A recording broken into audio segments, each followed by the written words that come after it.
Isipin mo, nalalakihan ka sa 300 million na may pakinabang. Pero yung ghost projects, yung ghost, multo, ibig sabihin wala. Ginastusan, walang proyekto. Tahimik ka. Hindi mo na, kaya sabi ko, ang laki ng butas ng ilong mo, hindi mo naamoy. Anak ng tatay mo. Hindi po mura yun. Totoo naman anak siyang tatay niya. Natatawa ako dun sa sinasabi nila na dahilan ng pagbaha ay yung dolomite.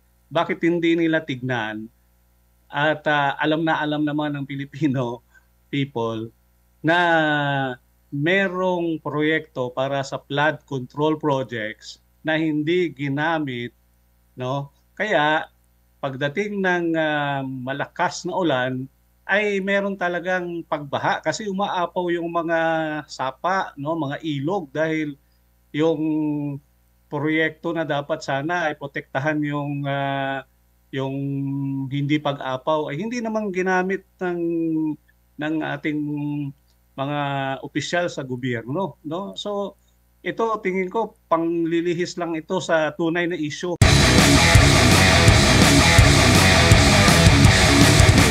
Sir, balikan lang natin during dito sa construction or dito po sa rehabilitation po sa Manila Bay, sa Manila Bay Dolomite Beach Project. Hindi po ba marami na pong mga pag-question ito at nabigyan na po ng kasagutan ng gobyerno, and needed pa ba na maibalik-balik itong issue na po ito, attorney? Ako naniniwala ako, Agnar, na nasagot na ito ng Department of Environment and Natural Resources nung kine-question ito, nung kino-construct na ano. Una, yung mga kritik dito sinasabi, makakasira daw ito sa natural habitat ng Manila Bay dahil hindi daw natural yung dolomite na ibubuhos diyan, ano. So, pangalawa, a band-aid solution lang naman daw itong sinasabi nilang dolomite dahil hindi tinutukoy yung tunay na root cause ng pollution. Marami pang ibang mga katanungan pero sa palagay ko nasagot na ito ng DNR, no? At hindi ako naniniwala na bakit ba naman bubuhayin ulit itong issue na to at alamin kung kailangan ba may pureba naman na naging malinis nga yung lugar. Yung itong dolomite na project ay isang clean up project ng DNR at ng gobyerno para linisin nga yung parte ng Manila Bay na kung noon puro basura yung nakikita natin, ngayon ay nagiging isang tourist spot pa, di ba? At naging malinaw naman yung dagat diyan. Marami ng mga isda. So nakita natin na may pureba na hindi nakasira sa kalikasan natin. Opo, sir, during sa rehabilitation po ng Manila Bay, itong project na po na ito, nagkaroon ba tayo ng problema sa malawakang pagbaha? Kasi ang dahilan kung bakit pinaiimbestigahan nga ito ay dahil dito sa naging pahayag ng MMDA at sinasabi na ang dahilan daw ng mga pagbaha, lalo na po dyan sa lungsod ng Maynila, ay dyan po sa Manila Bay. Or dahil po dyan sa Dolomite Beach. Sa Dolomite. Ewan ko, no? Pero ako, natatawa ako dun sa sinasabi nila na dahilan ng pagbaha ay yung dolomite. Bakit hindi nila tignan at alam naman ng Pilipino people na merong proyekto para sa flood control projects na hindi ginamit, no? Kaya pagdating ng malakas na ulan ay meron talagang pagbaha kasi umaapaw yung mga sapa, no, mga ilog dahil yung proyekto na dapat sana ay protektahan yung hindi pag-apaw ay hindi naman ginamit ng ating mga opisyal sa gobyerno, no? So ito tingin ko panglilihis lang ito sa tunay na issue ng pagbaha, no? Pinagyabang pa nga ito ni President Bongbong Marcos nung sa isang SONA niya, no, na meron ng 5,000 plus na flood control projects. Pagdating ng 3 araw ng kanyang SONA, na fact check siya ng kalikasan at bumaha. So ang tanong ngayon ng taong bayan, saan yung mga flood control projects? At nakita na natin, ang daming ghost projects, daming substandard projects. Yun ang tunay na dahilan. Hindi yung Dolomite projects na yan. Tingin ko. Opo, nakikita nyo po ba na dahil hindi comprehensive, hindi magkakaugnay yung mga possible na mga flood control projects, kaya ang dahilan parang pinipingpong lang yung tubig baha at the end, imbis na hindi magtipunog, hindi magkaroon ng mga pagbaha dito sa mismong pinakasyudad, imbis na ma-release sa karagatan, sa karagatan, kaya po ito yung nagiging dahilan na nalubog tayo sa tubig baha dahil hindi komprehensibo po yung ating flood control. Tama yan, no? Hindi na nga komprehensibo, kinurakot pa yung pera. Imagine billions, malapit sa trillions. Kung yung pera na yan ay ginamit at parte ng pera gumawa ng isang comprehensive anti-flooding program, ay baka hindi natin naranasan yung pagbaha, no? Hindi imposible yung pagpigil sa pagbaha dahil marami na tayong alam na mga bansa na talaga noon binabaha sila, ano? So kailangan lang talaga ng isang political will ng isang pinuno ng bansa na manguna doon sa mga proyekto na ang makikinabang talaga ang mamamayan. Hindi yung proyekto na bibigyan ng o lalagyan ng pondo pero kukarakutin pala, no? So tama 'yon, walang comprehensive plan plus corruption.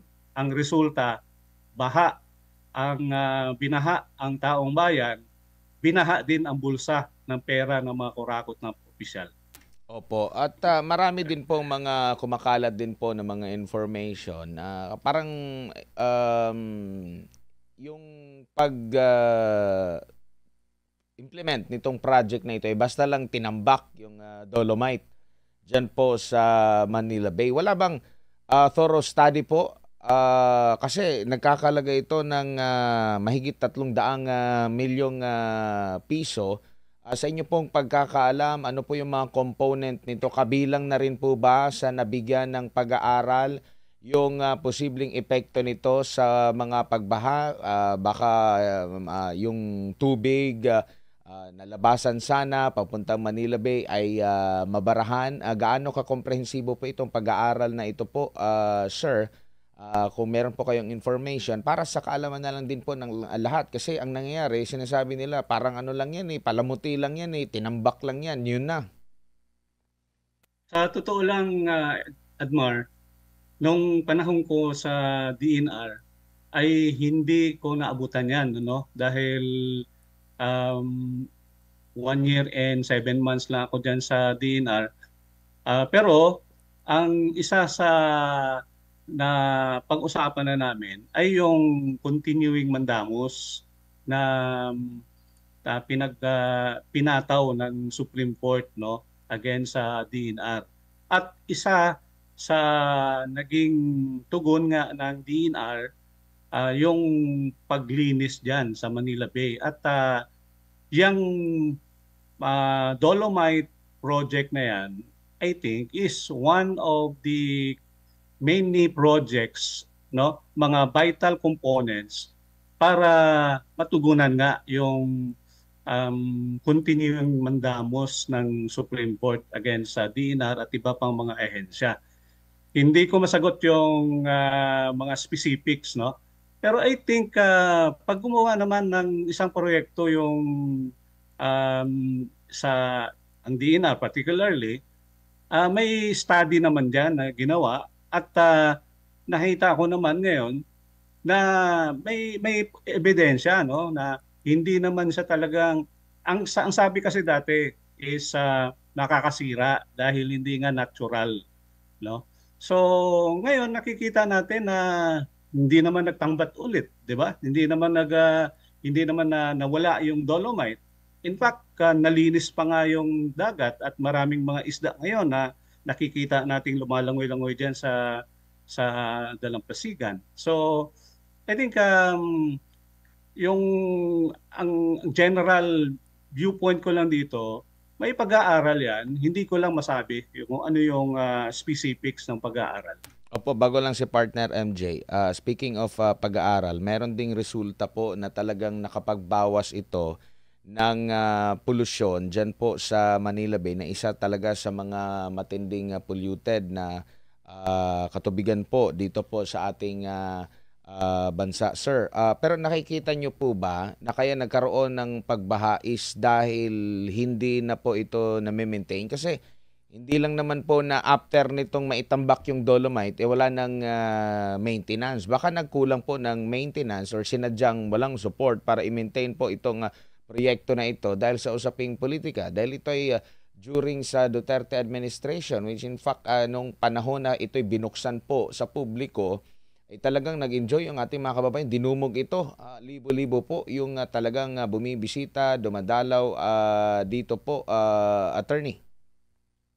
Yeah, totoo yan, no? Naging tourist attraction talaga yung Dolomite Beach na yan.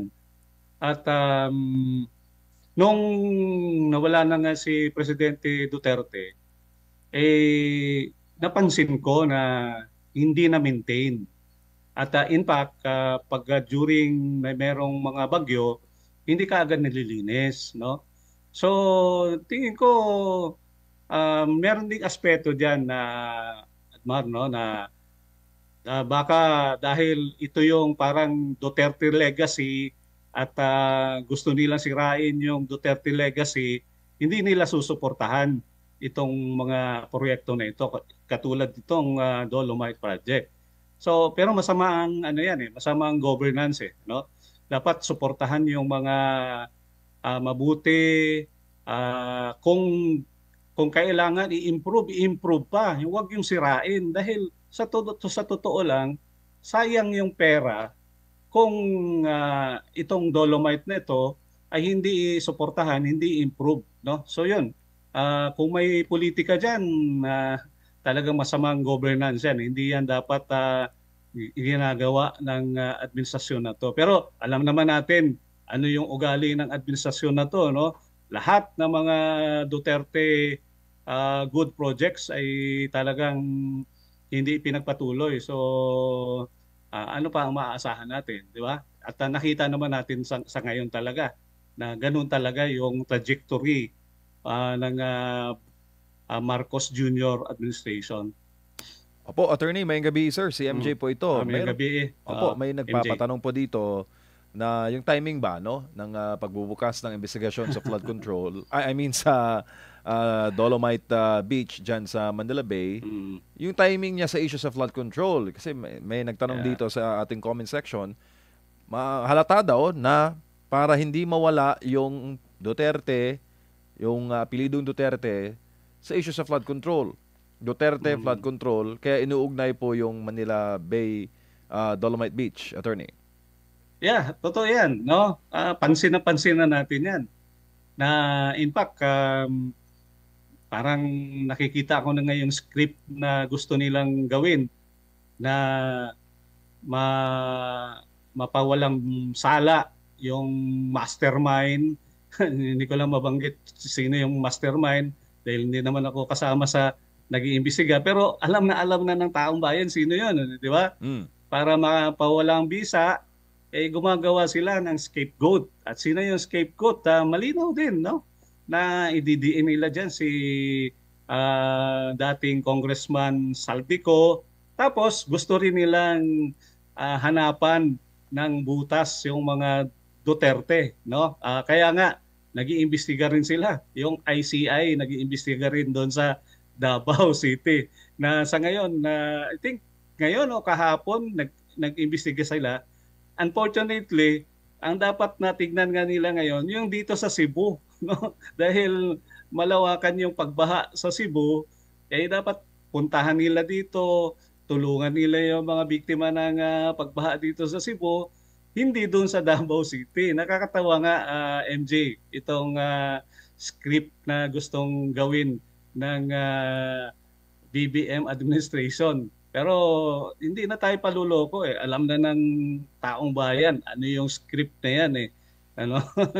So tama yan yung nag-comment diyan para ilihis at idikit yung apelyedong Duterte sa issue na to at may karugtong din ito doon sa pagtakbo, no? Na yung iniisip nila kasi 2028 na eh.